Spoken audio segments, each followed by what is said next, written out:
Here at Slam Jam, we like to get all up in the details of animation. But what if the animation, music, and themes are all connected? Like in the case of the classical music sequence that makes up most of Dandadan Season 2, Episode 8. Well, I'll do my best, I guess. I know I'm late to this one, and that's because I hadn't planned on making a video about this until I started looking more closely and realized that, as always, Dandadan presents what first appear to be simple, shallow pop culture references, but upon closer inspection turn out to hold much deeper cultural and thematic significance than I had thought. So let's break down the animation and how it interacts with music and character, in the process finding out why this sequence worked so well. This episode is of course all about rhythm, but also the intimidating reputation of classical music and composers, especially to a student like Okarun, who not only knows nothing about it, but also said that he never listens to music? This is a common urban legend in Japan, that in the music room of apparently any high school, at night the portraits of classical composers come to life and have glowing eyes and or play music and or murder you if you play the piano really badly. It's one of the so-called Koko Nana Fushigi. Fushigi! Magic? Maybe. Or 7 high school mysteries. As for what the rest of the mysteries are, well, it'll be different depending on where you look or which horror anime you're in, but another one is this. When the composers do come to life, the show uses one of its favorite tools for making something unsettling and otherworldly: 3D animation. It's only used in the wide shots, but these are some creepy-ass chibi bobbleheads. And it goes beyond the 3D too. Take this close-up of Beethoven's face right after the opening, for example. His big head chibi appearance also contrasts weirdly with the amount of detail in his face. Each individual tooth is fully outlined, which is of course pretty unusual for anime. Naturally, things tend to get more detailed the closer they are to the camera, but this close-up of Okarun's mouth is a good counterexample, and this cut of Beethoven is maybe even more notable, being a medium shot.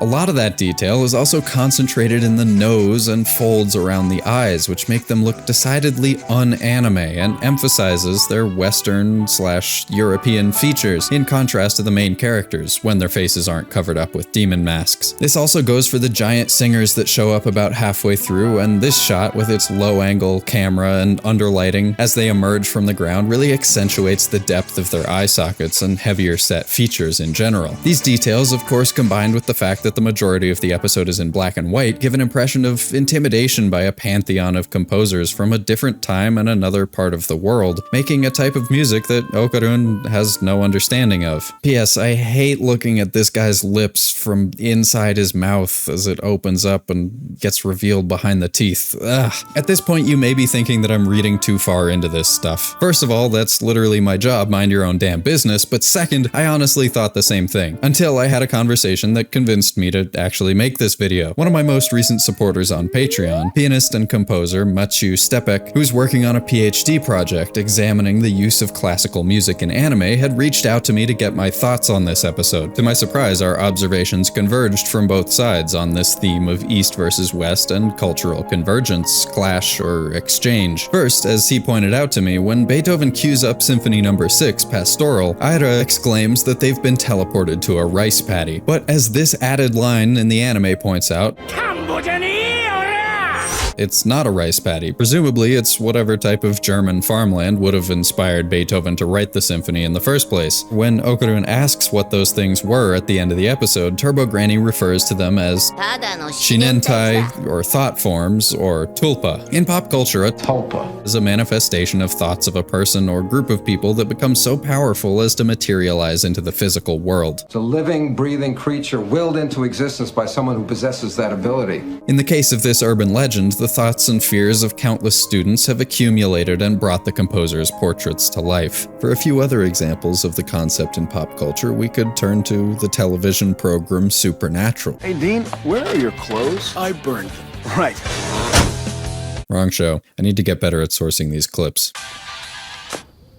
It's called anime, and it's an art form. There we go. Specifically the episode Hell House, where an urban legend creates a real physical threat. That time in 2014, where 2 12-year-old girls murdered one of their peers and claimed that the creepypasta star and famously fictional twink Slenderman made them do it. The idea of Slenderman as a tulpa is a very popular one online. Some people believe that he emerged from the nightmare of an autistic boy. What the f***? Or the much later Supernaturalists. episode #Thin Man, You're a meme, a man meme.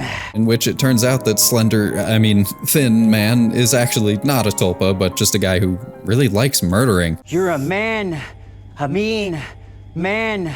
The concept ostensibly comes from a Tibetan Buddhist word That's a Tibetan spirit sigil. It's a Tibetan thought form. that's been transliterated in a few different ways, and which generally referred to some sort of extension or manifestation of the soul of an enlightened being, or Buddha, into the physical world to help suffering people. It's a living, breathing breach or willed into a whirligig mailbox by someone who possesses that living, breach or ability.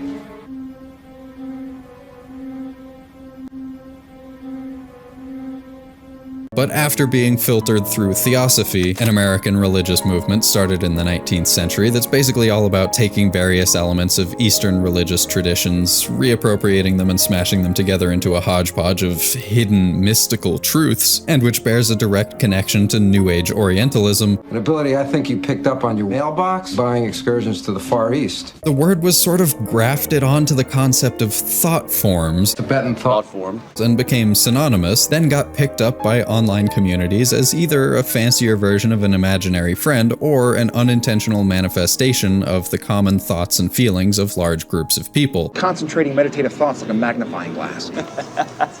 You're a friggin' jerk. Like Slenderman or the Music Room Portraits. This twist that allows tulpas to be created unintentionally I bet you they painted this not even knowing what it was. You can give it life, but you can't control it. seems to be entirely incompatible with the original Tibetan concept, but as Natasha L. Mickles and Joseph P. Laycock write in their article Tracking the Tulpa, thus the tulpa may truly be a creature built from collective imagination, not only of multiple individuals, but multiple cultures exchanging ideas and terms. So this idea of the clash or intersection of Eastern and Western cultures is certainly present here too. Okay, sorry for the detour. Thanks again to Maciu Stepek for pointing this out to me, and a quick reminder that if you too want to deeply influence what videos I decide to make, the first step is to join the Patreon, link in the description, and the second step is to start your PhD in a subject closely related to this channel so that I can make myself seem smarter by piggybacking on your credentials. Get going, what are you waiting for? The music and animation don't actually interact a whole lot in the first half.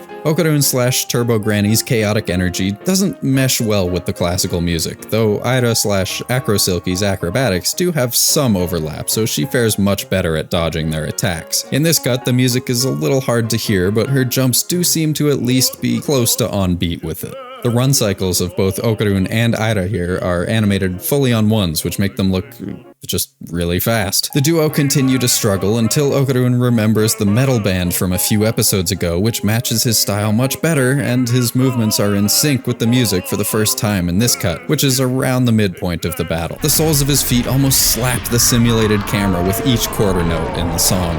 Ida is definitely in sync with the crazy pink impact frame when she kicks Herbert von Karajan in the face in this cut. I also really love this hand-drawn wide-angle close-up of this clarinet. I don't really have much else to say about it other than that it's really impressive and that I think most anime would have done it in 3D. The sequence really kicks into high gear about 10 minutes in though, when the environment transitions to a giant circular concert hall that also feels almost like the Colosseum, invoking the feeling of a gladiator battle. This section emphasizes the contrast in styles even more with Ode to Joy from Beethoven's Ninth Symphony, which is of course rhythmically extremely simple and straightforward, allowing Okarun an opening to stab through it with his metal double time, or quintuple time, I guess. But the significance of this piece also goes beyond just its rhythmic simplicity in a way that may be surprising to someone like me, but would be immediately obvious to every single viewer in Japan. Because Beethoven's Ninth Symphony, or Daiku for short, is extremely popular there, to the point that it's essentially a Christmas carol. The tradition began in 1918 with German prisoners of war who were being held in Japan during the First World War. There was a surprising amount of cultural exchange, and prisoners performed Ode to Joy and other classic classics from our boy Ludwig on a makeshift stage, and once the war was over, they did one final performance outside the walls of their POW camp. The tradition grew from there, and today a massive choir of 10,000 Japanese gather in a concert hall in Osaka every December to perform the piece. Not only does Ode to Joy allow a rhythmic opening for Okarun, unbeknownst to Beethoven, it's also literally the only piece of European classical music that even a Philistine like Okarun would 100% be familiar with, even if he tried his best not to be. Okarun mostly zooms around on the ground, while Aira plays the giant's own game against them in these huge soaring shots swinging around hundreds of feet above the ground, and the camera follows. It almost never stops moving throughout this entire sequence, except during insert shots like this one, where it takes the perspective of someone watching the action from the ground. All the wild camera swinging is mostly made possible by the blurred background of the concert hall, which, being far away and circular with a dome on the top, looks almost the same no matter what angle you're viewing it from, and therefore it doesn't need to be fully animated. The anime heightens